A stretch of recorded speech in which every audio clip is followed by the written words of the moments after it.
The morning sun slid through the dusty blinds of Joe's diner, casting quiet golden stripes across the empty tables and worn-out booths. It was a Tuesday, just like any other, in a town when not much ever changed. The kind of town where faces stay familiar, coffee never needs to be ordered twice, and stories are passed along more than they are read.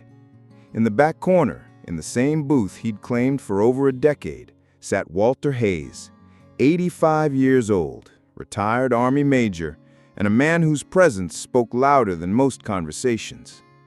Walter wasn't loud. He never had to be. He sat straight, alert, sipping his black coffee the way soldiers do. No sugar, no fuss. A faded army cap rested on his head, and a jacket stitched with time-worn patches clung to his back like medals on memory. The locals knew him, not just as the old man in the corner, but as a quiet symbol of what real service looked like. Kids waved to him, adults nodded with respect, and every now and then a curious traveler would ask, "Did you really fight in the war?"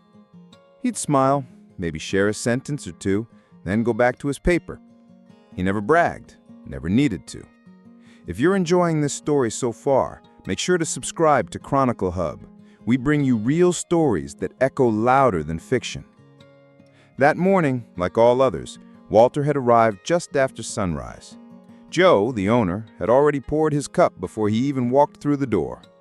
The usual hum of the diner carried on, silverware clinking, quiet conversations, the occasional cough. It was peaceful, until the roar of motorcycles shattered the calm.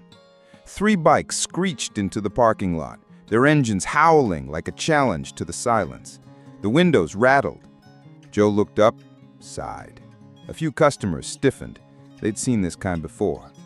The door swung open hard, and in walked 3 men, leather jackets, heavy boots, and the kind of smirks that always spelled trouble. One of them, taller, louder, more arrogant than the rest, scanned the room like he owned it. And then he saw Walter. The biker's voice sliced through the diner. "Hey, old man," he called out, his tone laced with mockery. "Still pretending you're a hero?"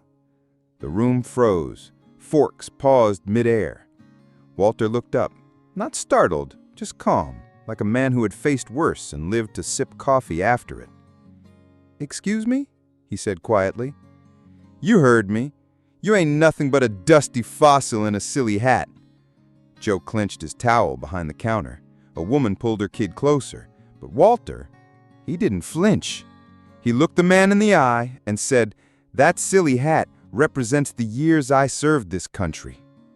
The biker laughed, sharp and cruel. Then, before anyone could react, he stepped forward and slapped Walter across the face.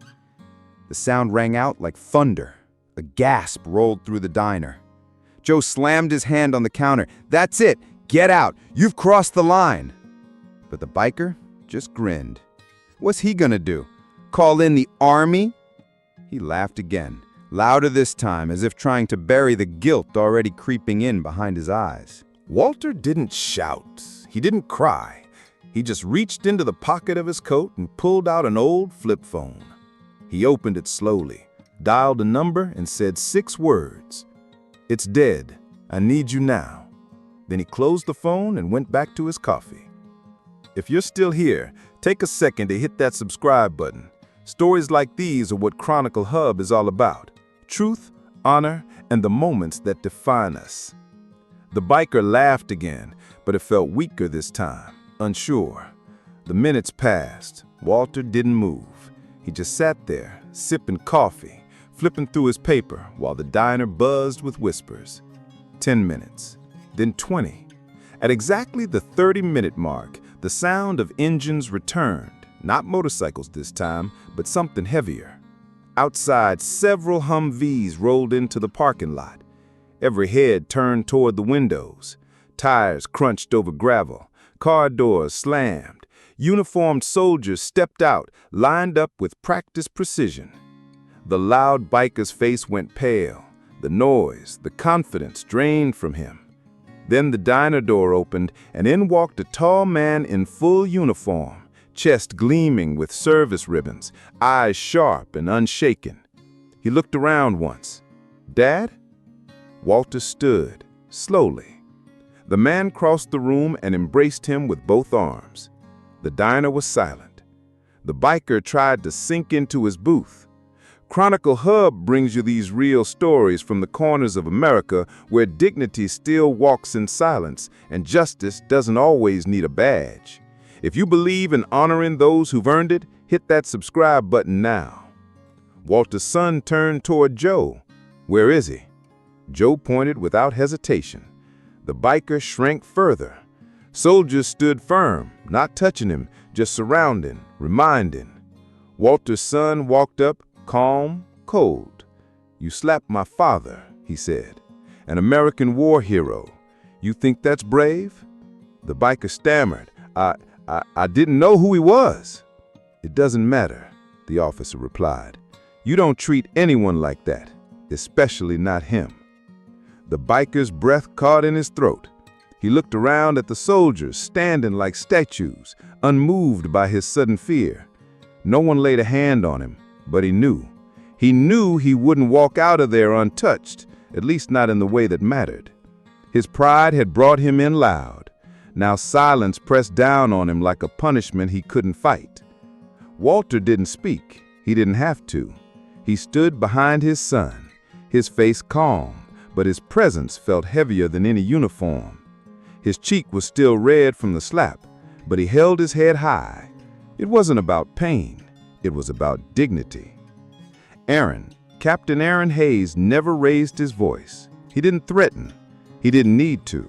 That's what happens when a man walks in with the weight of honor behind him. He leaned in just slightly, his voice low and steady. "Apologize. Now." The biker nodded quickly. "I'm sorry, sir," he mumbled. Walter's voice, soft but firm, came from behind. "Not for me, son. Apologize to every man and woman who ever wore a uniform, every name etched in stone, every family who ever got a folded flag."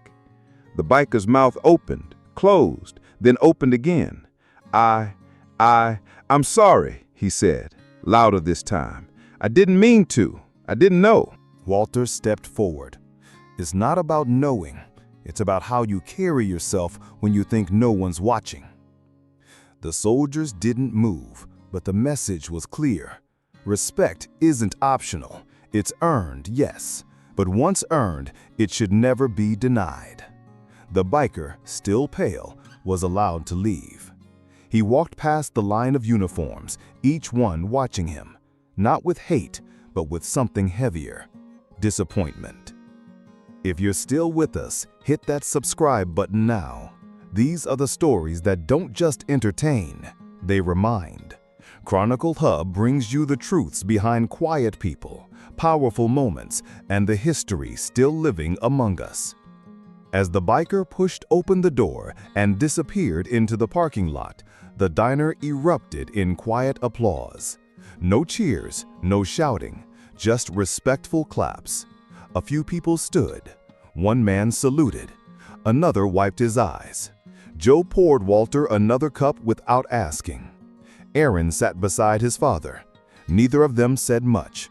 Just two men, one old, one younger, sitting side by side, sharing a coffee like they'd done 1,000 times before. The moment didn't need explanation. It needed witnessing. By afternoon, the story had already started spreading.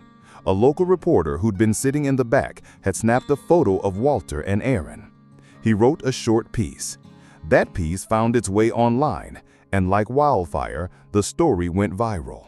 Veteran groups shared it, journalists called, messages poured in, thank yous, salutes, support.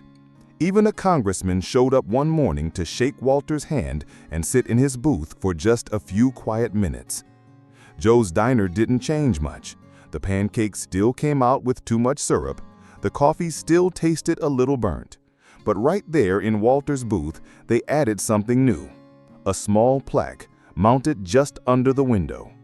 It read, "Respect is earned, not demanded, but it should never be denied." Subscribe to Chronicle Hub for more real stories like this, because behind every uniform, Behind every quiet morning, there's a chapter waiting to be remembered. Walter kept coming back every morning. Same booth, same black coffee, same calm eyes. But now more people greeted him. Some brought their kids. Some just stood near the door for a moment to offer a quiet nod before leaving. Walter never changed. He didn't need to. And whenever someone asked, "Did your son really bring the army to the diner?" he'd smile gently and reply, "He just came for coffee. The rest came to teach a lesson." And that lesson? It stayed, long after the slap faded, long after the applause stopped. Because some stories don't end, they echo. Thanks for watching. Don't forget to like, comment, and most importantly, subscribe. This is Chronicle Hub, where true stories live on.